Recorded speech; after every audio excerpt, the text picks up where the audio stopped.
একবার রাত্রিবেলা গৌতম বুদ্ধ তার শিষ্যদের নিয়ে একটি শুনশান স্থানে তাদের বিশ্রামের ব্যবস্থা করলেন। রাতটি খুবই সুন্দর ছিল, চারিদিকে চাঁদের আলো ছড়িয়ে পড়েছিল। এমন সময় একজন শিষ্য গৌতম বুদ্ধকে বলল, প্রভু, অন্যের উপকার করলে কি সত্যি ঈশ্বরের কৃপা পাওয়া যায়? তখন ভগবান বুদ্ধ তার সমস্ত শিষ্যকে বসতে বলল এবং ভগবান বুদ্ধ তাদের একটি গল্প শোনালো। একবার এক গায়ে মেলা বসেছিল। সেই মেলাতে একটি কুয়ো ছিল, আর সেই কুয়োতে একজন ব্যক্তি ভুলবশত পড়ে গিয়েছিল।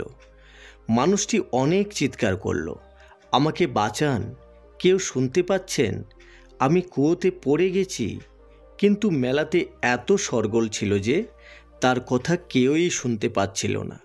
মানুষ সবাই ব্যস্ত ছিল কেনা বেচাতে। এমন করে দুপুর যায়, বিকেল যায়, সন্ধ্যা নামে। এমন সময় একজন সমাজসেবী যুবক কুয়োর পাশে এসে বসল। যুবকটি কুয়োর মধ্যে থেকে বাঁচাও বাঁচাও আওয়াজ শুনতে পেল। তখন সেই সমাজসেবী যুবকটি কুয়োয় থাকা মানুষটিকে বলল, তুমি চুপ করো। যুবকটি বলতে লাগলো, সুরক্ষার ব্যবস্থা না করে কি করে এখানে কুয়ো খনন করলো? আমি মেলা কমিটির বিরুদ্ধে মামলা করব। আর এইভাবে মেলা কমিটির বিরুদ্ধে গর্জাতে গর্জাতে সে চলে গেল। এবার কিছুক্ষণ পরে একজন সন্ন্যাসী সেখানে এসে বসল। কুয়োর মধ্যে থেকে আবার মানুষটি চিৎকার করল, আমাকে বাঁচাও, আমি কুয়োয় পড়ে গেছি। সন্ন্যাসী এটি শুনতে পেয়ে লোকটিকে বলল, ভাই, তুমি আগের জন্মে নিশ্চয়ই কিছু কুকর্ম করেছিলে, যার ফল তুমি পাচ্ছ। নিজের নিজের কর্মের ফল সবাইকে ভোগ করতে হয়, আর তুমিও তোমার কর্মেরই ফল ভোগ করছো। যেখানে ভগবান তোমাকে কর্মের ফল দিয়েছে সেখানে আমি কিছু করতে পারবো না।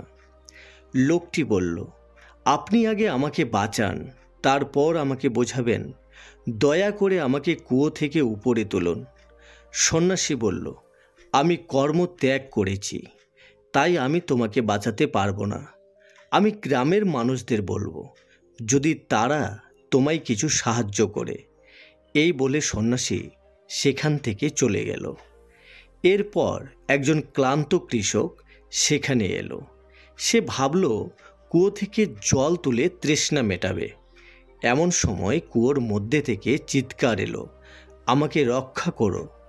কৃষক কুয়োয় তাকালো তো দেখল একজন কুয়োয় পড়ে গেছে। তখন কৃষক বলল, ভাই, আমার কাছে যে দড়ি রয়েছে সেটি অনেক ছোট, তবে তুমি চিন্তা করো না, আমি কিছু উপায় করছি। এই বলে কৃষক তার ধুতি খুলে কুয়োয় ফেলে দিল এবং লোকটি উপরে উঠে এলো। লোকটি কৃষককে বলল, ভাই, তুমি একজন ধার্মিক মানুষ, তুমি আসল সমাজসেবক। কৃষকটি বলল, ভাই, আমি তো জানি না আমি সমাজসেবক কিনা, কিন্তু এটি জানি যে অন্যের উপকার করে সে ঈশ্বরের কৃপা লাভ করে। কৃষকটি বলল, যাই হোক, তুমি নিশ্চয়ই খুব ক্লান্ত, তুমি আমার সঙ্গে আমার বাড়ি চলো। আজ রাতে বিশ্রাম করে কাল চলে যাবে। এবার লোকটি কৃষকের সঙ্গে তার বাড়ি গেল। সেখানে গিয়ে লোকটি দেখল কৃষকের স্ত্রী মারণ ব্যাধিতে আক্রান্ত। লোকটি কৃষককে বলল, ভাই, তোমার স্ত্রীর কি হয়েছে? কৃষক বলল, জানি না ভাই, অনেক বদ্যি কবিরাজ দেখালাম, কিন্তু কেউই সুস্থ করতে পারল না। জানি না কপালে কি আছে। তখন লোকটি বলল, তুমি একটু আগে বলেছিলে না যে অন্যের উপকার করে সে ঈশ্বরের কৃপা লাভ করে? আমি তোমার স্ত্রীর চিকিৎসা করব। আমিও একজন কবিরাজ। এরপর তার চিকিৎসায় কৃষকের স্ত্রী কয়েকদিনের মধ্যেই সুস্থ হয়ে গেল। এবার গৌতম বুদ্ধ তার শিষ্যদের উদ্দেশ্যে বলল, যদি কেউ নিঃস্বার্থভাবে কাউকে উপকার করে, কাউকে বিপদ থেকে রক্ষা করে, সে কোনো না কোনো দিন ঈশ্বরের কৃপা লাভ করবেই।